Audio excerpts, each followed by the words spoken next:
What's good, YouTube? It's your boy Crimson, and today we got our week 2 battle for the NPA. As you can see, I still have the same exact team right here, the busted team. Except I have dropped Zangoose for Noctowl. This doesn't take effect this week, it takes effect next week. But basically the whole point of dropping Zangoose for Noctowl is that while Zangoose is a good wall breaker, it does usually only run like Facade, Close Combat. It doesn't get too much coverage, and team lacks bulk, as you'll be able to see in this battle. And I'm going up against the Patrats right here with Latios, Alakazam, Crocodile, Rabombi, Gligar, Zebstrika, Manaphy, Delmise, Girder, Porygon Z, and Flareon. So let me get here. There we go. So this is a very, very weird Volcarona set. Obviously, there's a Manaphy. You'd expect like Z Giga Drain or something like that, right? But what I have here is a Volcarona with EV or non-specially bulky EV'd. That way, I can take a Surf from a Manaphy, be put in the Swarm range, and quiver up on it, and then that way a a +1 Bug Buzz will knock out a Manaphy from Swarm range. And obviously I have lower than max speed, that way I don't win the speed tie, because if I do and get the Quiver Dance up, that's also going to be very unfortunate. The speed allows me to outspeed, I believe, is a Scarfed Crocodile. So yeah, this is quite the spread. With Flame Plate, because it helps me OHKO things like Zebstrika. Actually, no, I think Zebstrika dies anyway. 2-hit KOs Gligar, OHKO. I think it lets me OHKO Alakazam, which there's no real point. OHKO Delmise, OHKO Porygon Z, so it's there. Next up, I have a Sash Zoroark. Nasty Plot, Flamethrower, Night Daze, and Focus Blast. So this has enough speed to outspeed the Manaphy. If I can get a Nasty Plot up while I'm disguised, I'm going to be in a good position to sweep through his team. Obviously, he has a Girder, which he could bring, but I really doubt he's going to bring. If he does bring it, that's going to be kind of bad, because as you can see, I kind of didn't prep too much for it.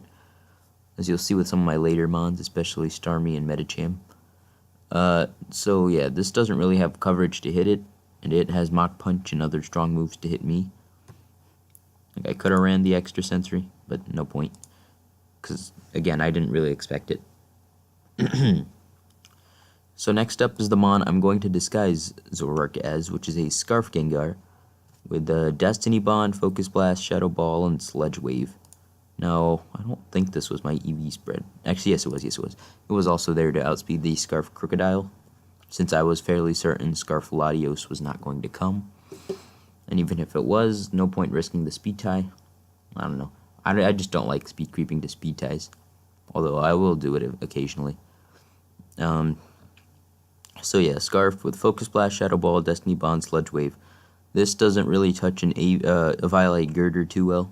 I think it does like 54 with a Sludge Wave, something like that. Doesn't do much.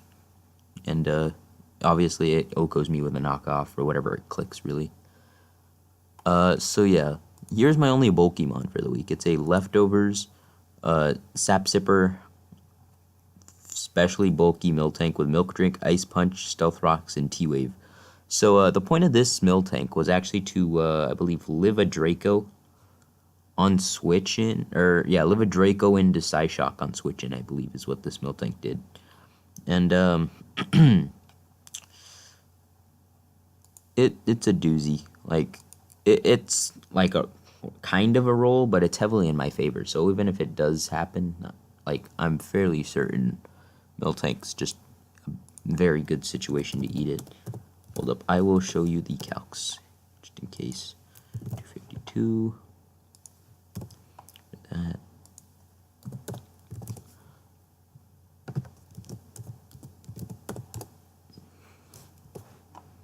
Obviously, they run Soldu, non-Life Orb.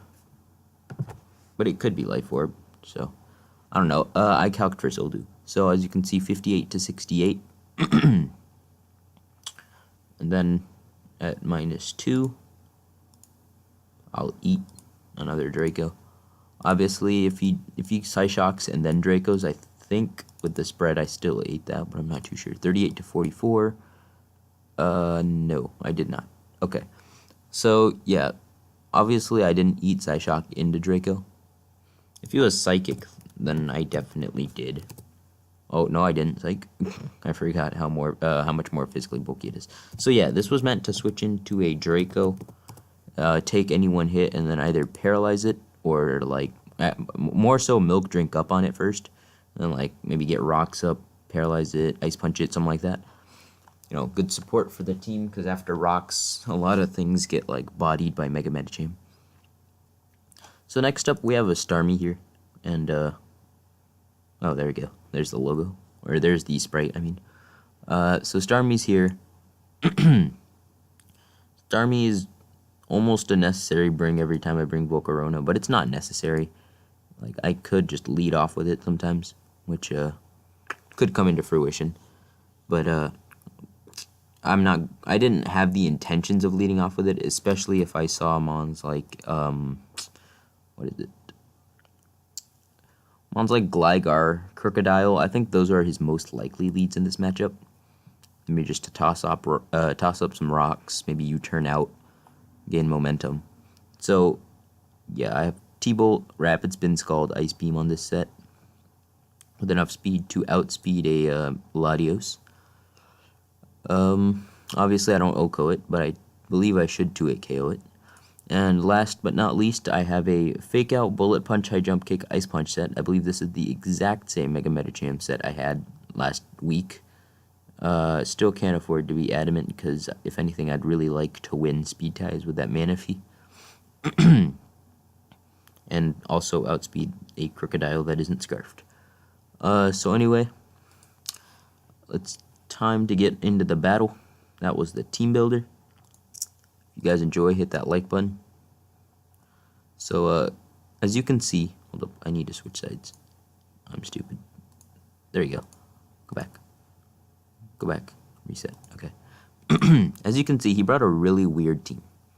First of all, we see the Manaphy, we see the Latios, and we see Delmise, which are the 3 mons I definitely thought he was going to bring. But I definitely thought maybe Crook should come. PZ was a maybe. I think Gligar definitely could have come. It was like either Gligar or Crook. Rabombi actually had a decent matchup against my team, which is something you don't usually hear.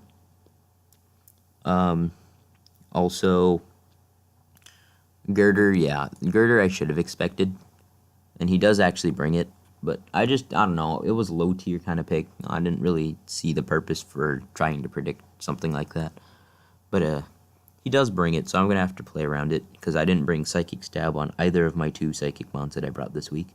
Didn't bring Psychic on Gengar, nor Extrasensory on Zoroark. And I didn't bring Psychic on Volcarona. So, yeah, I don't have any way to touch this thing, really. I'm just going to have to learn to play around it at this point. Okay. So here I look at his team, I'm like, there's no real reason for him to want to lead off Delmise, because Miltank 1v1's Delmise. So what I believe he does do, or what he should do, I believe, is lead off Manaphy. So what I'm going to do is actually lead Volcarona, predicting this, as he tosses off an Ancient Power. And I really prayed that there would be no boosts in this match. Thankfully there wasn't. So I can Quiver Up, I'm in the Swarm range, it's looking good for me. Here I'm like, okay, Manaphy is not a Z-mover, by the way, so I'm not too sure why, but he made Latios his Z-mover. So I'm like, okay, it's not Z-Rain Dance. It could be Leftovers, which is probably what I'm expecting. Could be like Expert Belt, I don't know. So what I'm thinking is, okay, this is perfect. I can not 6-0 him, but basically 6-0 him, as I click the Bug Buzz. But he reveals to be a Sash Manaphy to counter the Volcarona spread. And this is genius building. Well, not genius building, but it worked out really well. Because if I was just max speed Volcarona with Z Giga Drain or whatever, or just regular Giga Drain, then I mean obviously that probably could have beat him depending on speed ties. But yeah, unfortunately, Sash Manaphy prevents Volcarona from sweeping, so its differential is not going to go any higher than 5-1 because of the 5 kills it got last week. So I go into Mega Medicham here to revenge kill it, just toss off a Bullet Punch. I didn't want to fake out because it allowed him to go freely into Delmise, which he very well could have because High Jump Kick / Fake Out were also moves that Mega Medicham really should have clicked there. So I decided to Bullet Punch. Now he's going to go into Latios, and that threatens me out. So I'm going into my Latios check, also known as Miltank, and as he drops this Draco, he crits it. So now Miltank is not a wall, and just like that, the team has 0 walls. So I have to sack Miltank here as he double Dracos. And now he's really low on special attack, so I'm going to go into the Zorark here, and I'm going to try to make a play. As he goes into Delmise, I just Night Daze. Actually, that's not really any play. It's a trash play is what it is. So I Night Daze into Flamethrower here. So now he's in with Girder, right? I'm in with Zorark, which is sashed. So really, I could have just stayed in and attacked, which is probably the better idea. But if he Drain Punched, he gained all the health back, right? So what I'm going to do is actually pull the double into the real Gengar as he knocks off. And that just blows Gengar away. I was perfectly fine with this, because although it's one of my main counters to Latios, Gengar actually doesn't really do much else this game. So I just let it go down as I go hard Mega Medicham here, as he reveals to have Protect while I click Ice Punch, because I knew High Jump Kick wasn't necessarily the best play as it didn't kill, but Ice Punch into High Jump Kick definitely did, so I wanted to scout in case he did have the Protect. So there I clicked the High Jump Kick as he clicks Knock, as I believe that's his best move to hit me. And then instead of wasting time clicking Protect because he knows I'm going to Ice Punch, he decides to click Mach Punch, just get a little bit more chip, and I killed the Girder, thankfully, so now that's not a threat. As this is a visual glitch, there's 2 Gengars on the sidebar, but that's actually a Starmie. So, yeah, just making sure you guys know that. It happens a lot. So, I'm here with Mega Medicham. Oh, shit. Ooh. Okay. Right. Shit, right here. This High Jump Kick obviously killed. But the big play here was like, was he a Scarf Porygon Z? And it turns out he wasn't, thankfully. Because if he was, he would have outsped me and probably blown away the rest of my team with a Tri-Attack. So he was not Scarf Porygon Z. I had to stay in no matter what. I mean, I could have swapped, actually. But, I decided to stay in, and it works out pretty well. I'm just wondering why he hasn't gone into Latios, but thankfully that wasn't Scarf. As he goes into Flareon, and I just blow that away too. I mean, he gets the Rocky Helmet chip, but it's not going to help him too much here. As here I pull the switch out into the Starmie, predicting the Psychic, because I believe that killed from that range, and as he reveals Shadow Ball. So now Starmie's low on health, but I can get a free Ice Beam off on it to do like 70-ish%. As Starmie goes down, Zorark still has its Sash, Mega Medicham has the priority, Mega Medicham has picked up 4 kills so far, Manaphy, Girder, Flareon, and Porygon Z. So I'm like, you know what? Kill leaders, here we come. As I go just Medicham and Fake Out. I believe that was a roll, but I had Bullet Punch in the back, so it didn't really matter. And GG to Tony. I believe he was 0-1, so now he's 0-2. But it was a really good game. I should have prepped more for Girder. That could have been a problem. Also, a Scarf Porygon Z actually just beat me in the end because I let Gengar go down too early. But I did have the Sash on Zorark, so not necessarily. Would have came down to if I landed a Focus Blast. But GG's to my opponent. I think he played pretty well and also brought some weird mons, but it worked out pretty well for him. Especially the Flareon. I don't know what he was expecting there. But anyway, thank you guys for watching. It's been your boy Crimson, and I'll catch you guys later. Bye.